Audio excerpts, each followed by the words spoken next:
রহমতুল্লাহি আলাইহি বলেন সুবহানাল্লাহ। উপমহাদেশের মধ্যে আল্লাহর ওলিদের শিরোমণি, ঠিক কি না? এই উপমহাদেশের মধ্যে আল্লাহর ওলিদের শিরোমণি, আধ্যাত্মিক জগতের অনেক বড় সম্রাট ছিল, বলেন সুবহানাল্লাহ। যার বদৌলতে 90 লক্ষ মুসলমান হয়েছে উপমহাদেশে, বলেন সুবহানাল্লাহ। যেটা আদম আলাইহিস সালাম থেকে শুরু করে বর্তমানে পর্যন্ত কারো এরকম রেকর্ড হয়নি। উনি যত মুসলমান করেছেন, শেখ খাজা মাইনুদ্দিন চিশতি রহমাতুল্লাহি আলাইহি বলেন সুবহানাল্লাহ।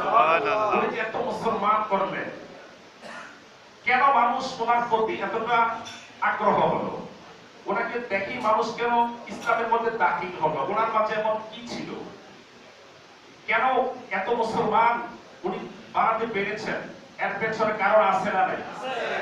আমি গত সপ্তাহে আমার মসজিদে বলেছি যে আল্লাহ রাব্বুল আলামিন সকল নবীদেরকেই শক্তি দিয়েছেন। যে শক্তি দুনিয়ার মধ্যে আছে, দুনিয়াবী শক্তিটাকে দুর্বল করে দেওয়ার জন্য একটা স্পেশাল শক্তি আল্লাহ নবীদেরকে দান করতে বলেন সুবহানাল্লাহ। যে শক্তিটা দেখে ওই বাতিল যারা ছিল এরা দুর্বল হয়ে যেত। বাতিলেরা দেখে দুর্বল হতো যে ওরা তো অনেক শক্তি, অনেকেই কেরামত দেখে, অলৌকিকতা দেখে, বিভিন্ন জিনিস দেখার পরে সে আগ্রহ সৃষ্টি হয়, ঠিক কিনা? সবাই তো সরাসরি আবু বকর রাদিয়াল্লাহু তাআলার মতো মুসলমান হয়ে যায়নি, কিন্তু আবু বকর রাদিয়াল্লাহু তাআলা ওই কথাটা বলেছিল যে আমি যে স্বপ্ন দেখেছি, আমি প্রথম মুসলমান হব, আপনি আমাকে এমন একটা কিছু বলেন, আপনি যে নবী এমন একটা কিছু আমাকে শোনান। তখন বলছিল এখনো কি বাকি আছে? তুমি যে ব্যবসার কাজে ছিলা, তোমাকে যে সংবাদটা সর্বপ্রথম যে পাত্রী দিয়েছে, যেখানে গিয়েছো, এই ঘটনাটা যখন বলেছে, বলছি ইয়া রাসূলুল্লাহ আর বলতে হবে না, আপনি নবী, বলেন সুবহানাল্লাহ। অর্থাৎ কিছু কেরামত, কিছু অলৌকিকতা মানুষ দেখে, অতঃপর মানুষ সেদিকে তাবিত হয়, দুর্বল হয়ে যায়।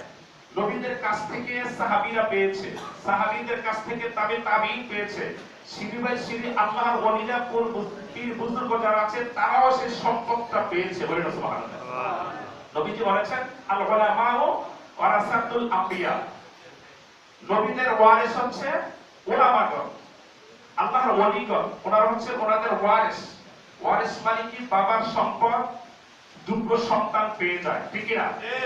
যারা নবীর ওয়ারিস হবে তারাও নবীর সেই সম্পদটা পাবে, বলেন সুবহানাল্লাহ।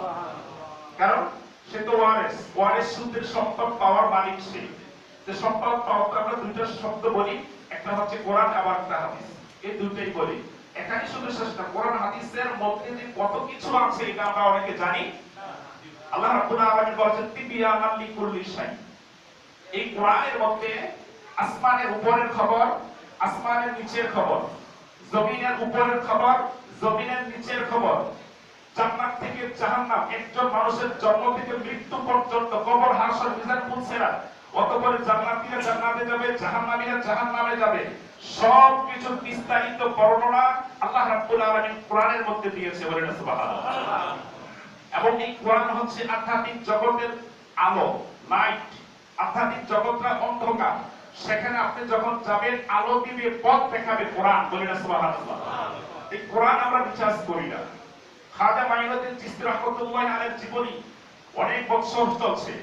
খাজা মাইনুদ্দিন চিশতি রাহমাতুল্লাহি আলাইহি 530 হিজরিতে উনি জন্মগ্রহণ করেছেন, 636 হিজরিতে উনি ইন্তেকাল করেছেন। প্রায় 810 বছর হয়েছে। কত বছর হয়েছে? 810 বছর হয়েছে। ওনার জীবনী আমরা আলোচনা করছি, কিন্তু ওনার শিক্ষা আমরা গ্রহণ করি না।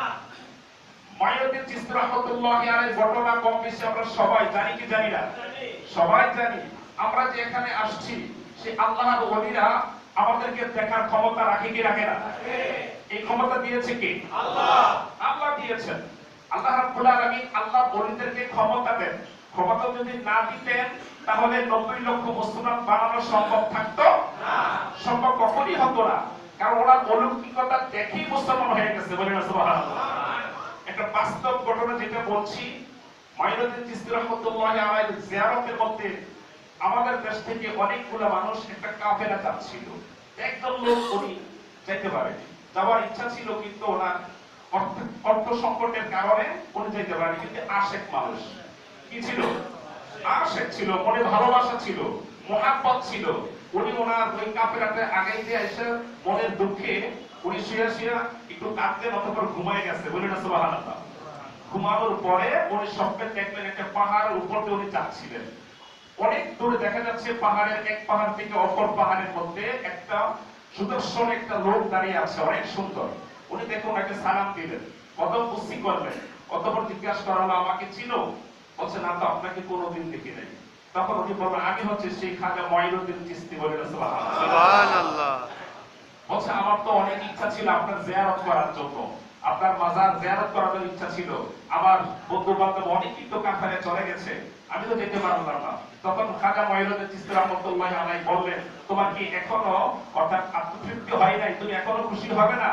যারা আমার জিয়ারতে গিয়েছে তারা আমার মাজারটা দেখবে, তারা আমাকে দেখবে, আর তুমি আমাকে দেখছো। বলি না সুবহানাল্লাহ। কোনটা বড় বলো? বলছে, অবশ্যই আমার সৌভাগ্য, আমি আপনাকে দেখতে পেয়েছি। বলছে, শুধু মাজার দেখতে হবে না, মহাব্বত থাকতে হবে। কি থাকতে হবে? মহাব্বত যদি থাকে, আপনি পৃথিবীর যেখানেই থাকেন না কেন, আল্লাহর ওলিরা আপনার সাথে দেখা দিবেই দিবে।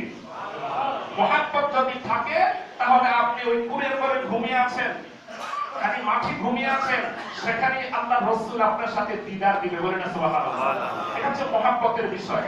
এটা টাকার গরম আর পেশির শক্তি দিয়ে এটা হয়, এটা মহাব্বত দিয়ে করতে হবে। আমরা যে এখানে